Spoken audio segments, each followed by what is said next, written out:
Welcome to the Strokecast. A Generation X stroke survivor explores rehab, recovery, the frontiers of neuroscience, and how to peel a banana with one hand.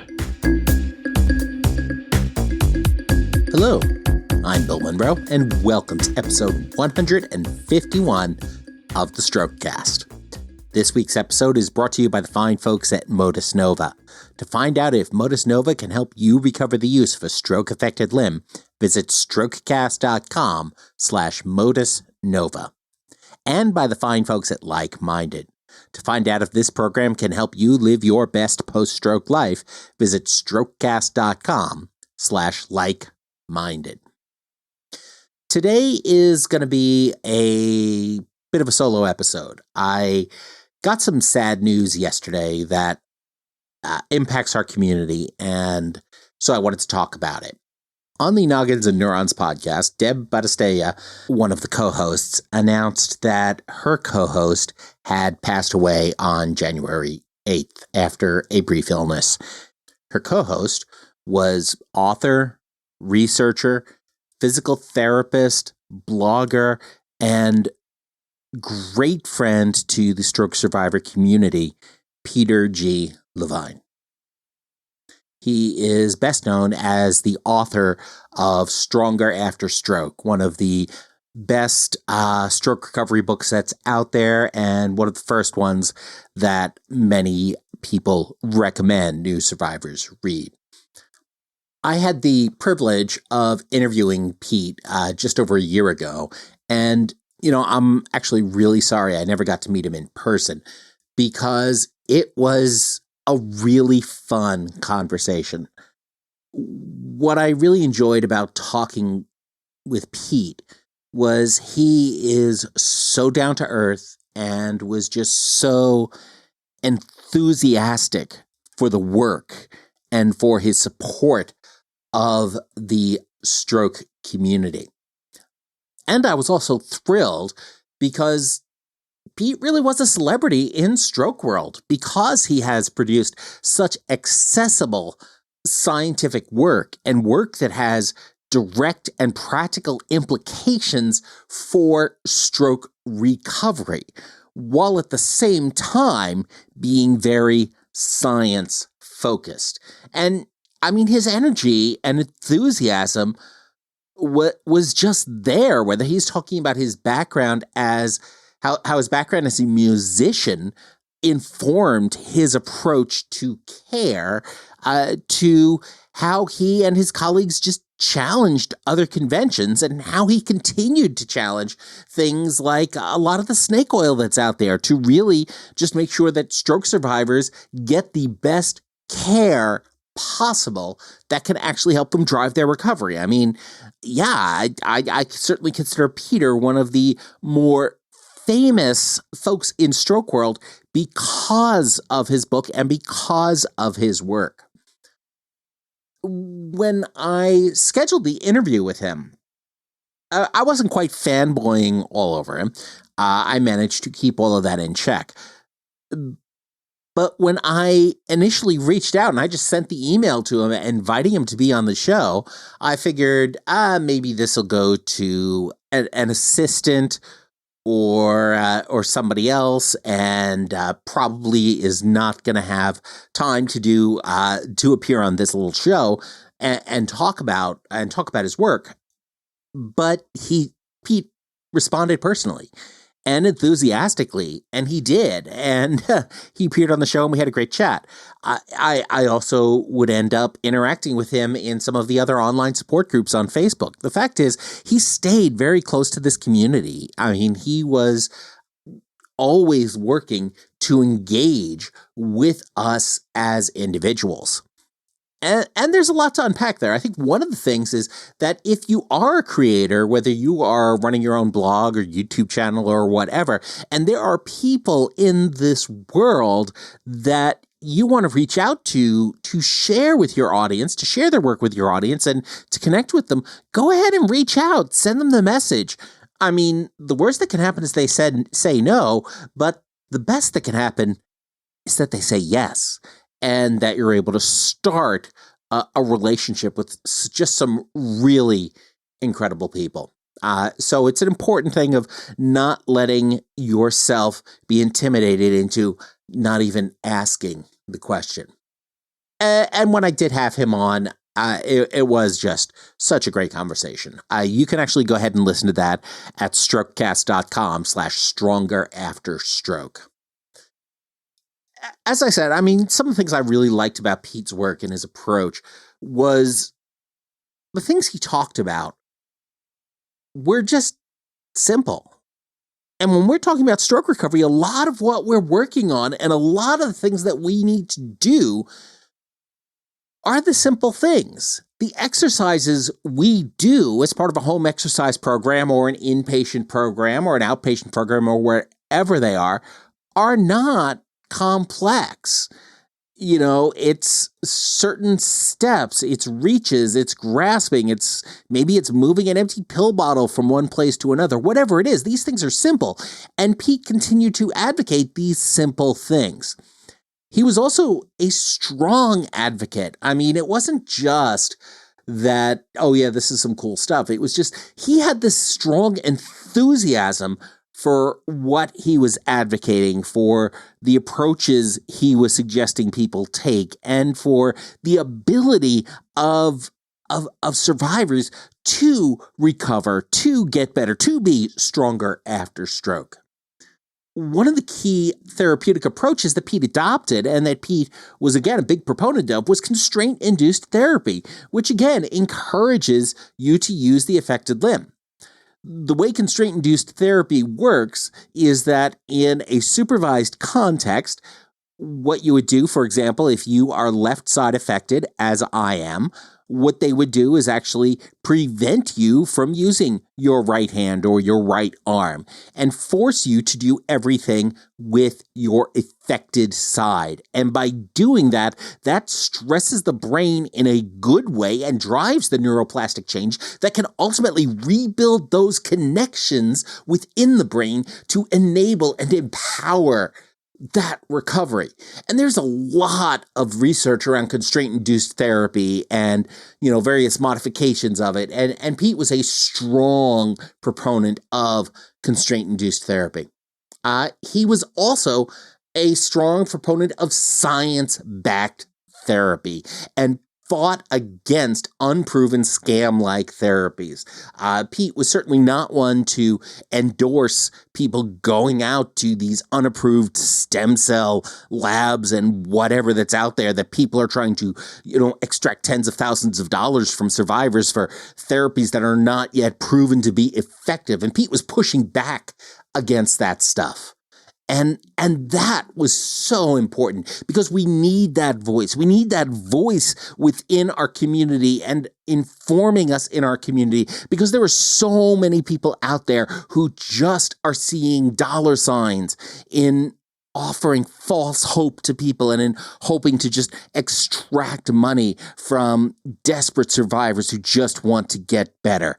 And right now, yeah, there's a lot of promising stuff out there in the early stages of research, but what we're still seeing is that it is still those simple therapeutic approaches that's best, based around repetitions, based around things like constraint-induced therapy, based around, you know, just getting you to use the affected or the impacted function as much as possible. And of course, in addition to all this, he was, again, just a delight to work with and to speak with. A couple other things that really came out of that conversation I had with Pete. One of the things was his discussion about visualization. Visualization is where, you know, maybe you can't move your hand yet, but what you can do is you can imagine moving it. You can close your eyes, or maybe you can do it with them open, I don't know, and just imagine using that affected hand to grasp a glass of water, pick it up, and drink from it. Or even to just open your fist, open those fingers and let them open and close, and then do one finger at a time. Maybe you're just imagining yourself flipping off somebody who's annoying you and just visualizing that over and over again. This is not just some random, weird, woo-woo kind of thing for success. This is something that athletes do. athletes visualize their success, whether that is visualize how they're going to run a race. And it's not just about visualizing the running. It's about visualizing what they need to do and the motions they're going to take as they may be getting off a starting block, as they're going to be going down a straightaway, as they're going to be making the turn, and actually play that out in their minds. Maybe it's a basketball player who's visualizing a free throw, how they step up to the line and just see that line in front of them, how they see the basket in front of them, how they can bounce the ball and feel it and hear it and just look at it in their mind as they can see their hands going through the motions to launch that ball into an arc and into the basket. Actors visualize this as they're going through their performance. When they're going to be rehearsing for a play, they're not just practicing, they may be visualizing what it's going to look like. What is it going to be with the audience that's there? How is this motion going to happen? How is this going to happen in costumes and with props and whatever? What is that performance going to look like? A singer will visualize that performance, that concert, so that they can see in their minds and practice it hundreds of times in their minds before they even get in front of the crowd. And survivors can visualize our results as well. And that can be as simple as, in my days when I found myself, going to sleep at night and just with my hands under the covers in the dark, just visualizing my left index finger just moving just a little bit more and a little bit more and a little bit more. And I thought I could feel it actually moving under there. And maybe it was, but visualizing that motion happening. That's sort of the basis around things like mirror therapy, a well-accepted therapy that a lot of my occupational therapists have used, where with mirror therapy, what you do is you obscure your affected side with a mirror and put your unaffected side next to it. So I could look in the mirror and see a reflection of my right hand, and I could try to move my left hand. And now as I did that and tried to do that motion with both of my hands, what my brain would see what it thought was my left hand actually doing the motion, when in fact it was actually seeing the reflection of my right. But doing that, giving my brain that visual input, was teaching it that, yes, your affected side can do this. This is how we can drive the neuroplastic change to rebuild those connections and reestablish those connections and reteach my mind how to actually go ahead and use my limb. And now here's one of the key things that Pete shared, is that one of the things they've done research on with visualization is that when they look at brains using fMRI technology and advanced scans, what they have found is that when you watch somebody walking, it activates the same parts of the brain as when you are actually walking. So when you are doing a movement, when you are visualizing yourself doing a movement, or when you are watching somebody else doing a movement, you are engaging those same parts of the brain as if you actually did it. And the key to recovery is engaging the brain in actually going ahead and doing it. And visualization is something that anybody can do. And you can do a lot of it, you can do a little bit of it, but imagine yourself living that better life. Imagine yourself walking to the store. Imagine yourself walking around your home. Imagine yourself opening up your hand and closing your hand. Imagine yourself just using that affected hand to go ahead and pet your dog or your cat or whatever it is, whatever is going to bring that extra value. Visualize yourself doing that to put more of that input into your brain to make that happen. And that was one of those things that Pete talked a lot about in our conversation, was the impact of visualization and how all sorts of different athletes and musicians can do that, and how survivors can leverage that as well. And you know what? When you are going ahead and taking advantage of your ability to visualize these things, you're also not going to be paying a copay for that. Throughout that conversation that Pete and I had, ultimately he shared 4 key lessons that came out of that conversation. And that's that, first of all, recovery takes a lot of repetitive practice. You've got to do these motions on your limbs thousands of times. When they talk about it, upwards more than 1,000 times for in order to reestablish a connection. We're not talking about 1,000 times to give you control of your hand. We're talking about maybe 1,000 times for each individual knuckle.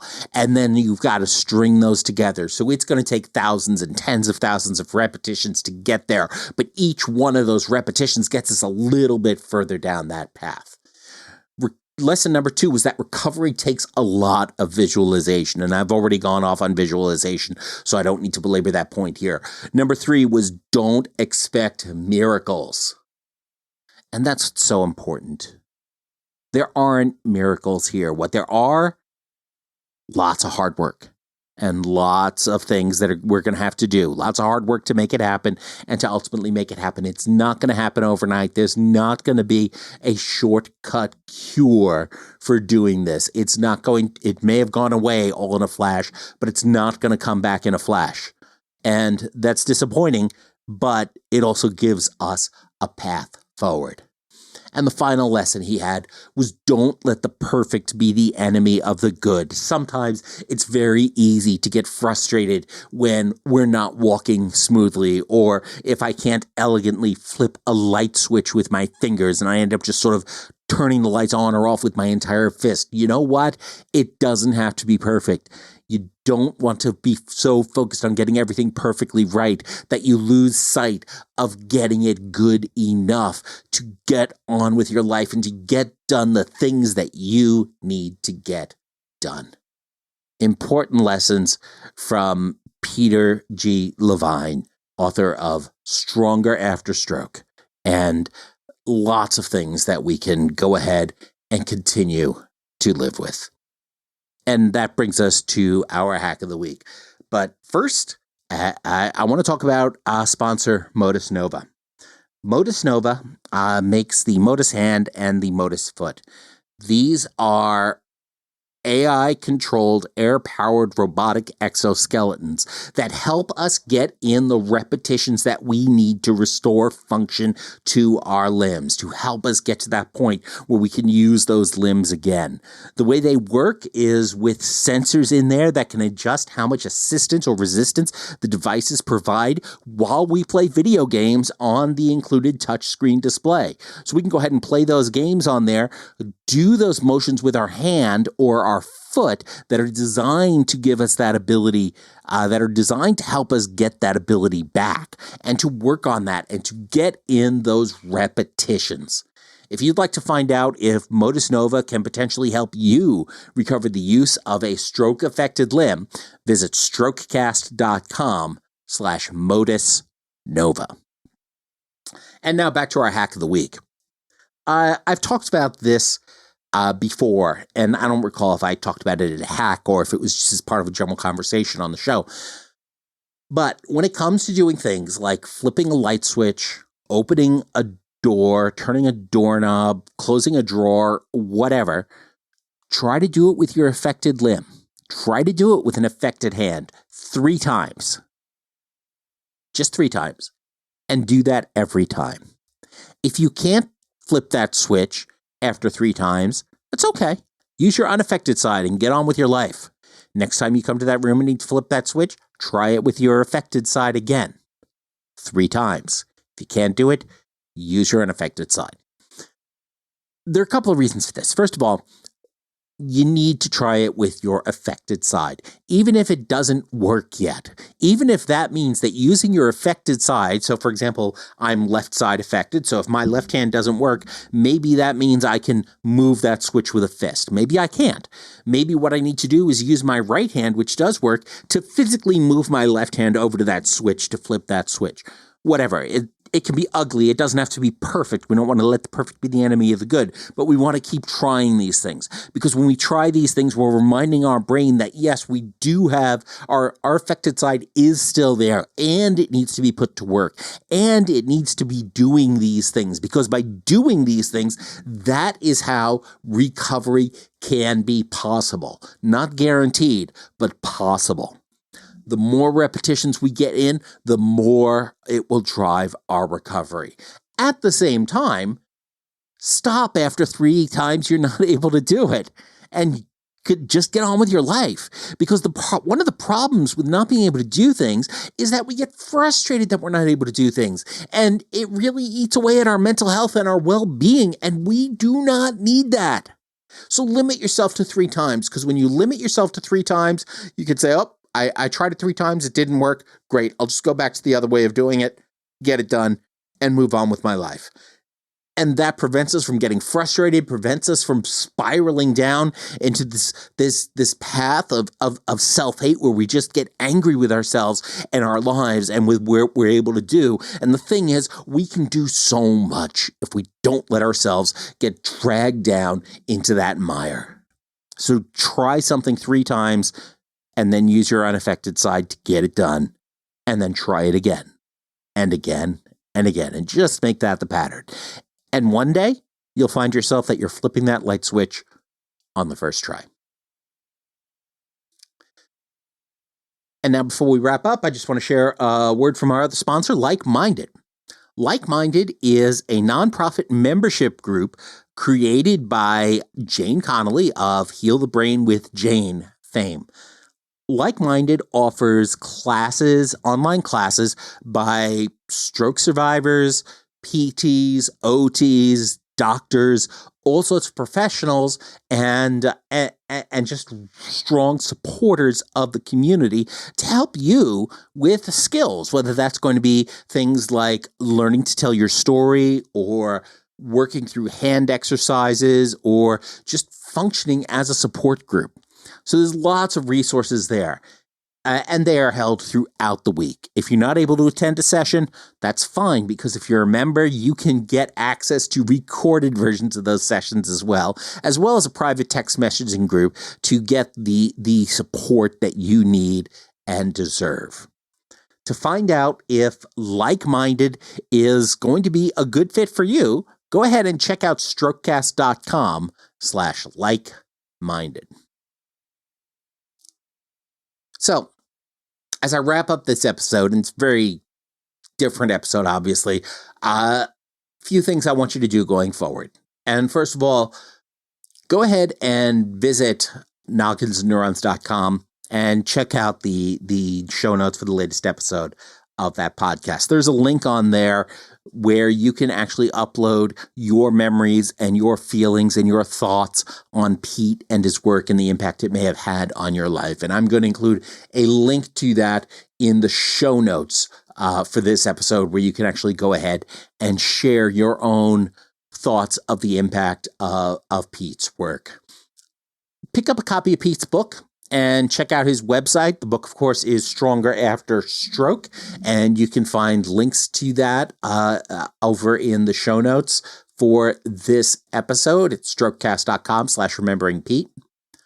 Next time you do your home exercise program or some reps in a therapy session, throw in an extra set of reps in Pete's memory of doing just a few more repetitions to work on your recovery, and let that fuel your efforts to continue to drive your recovery.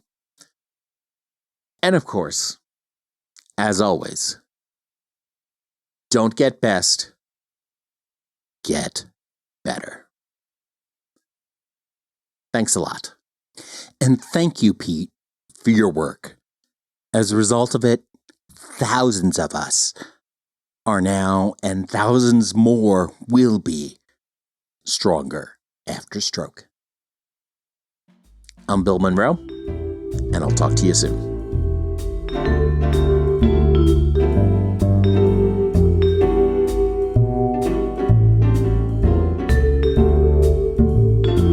The Strokecast, Bill Monroe, and Bill's guests provide general information and entertainment, not medical advice.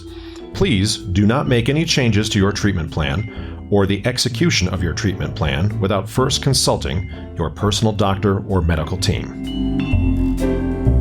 The Strokecast is a proud production of the Currently Speaking Podcast Network.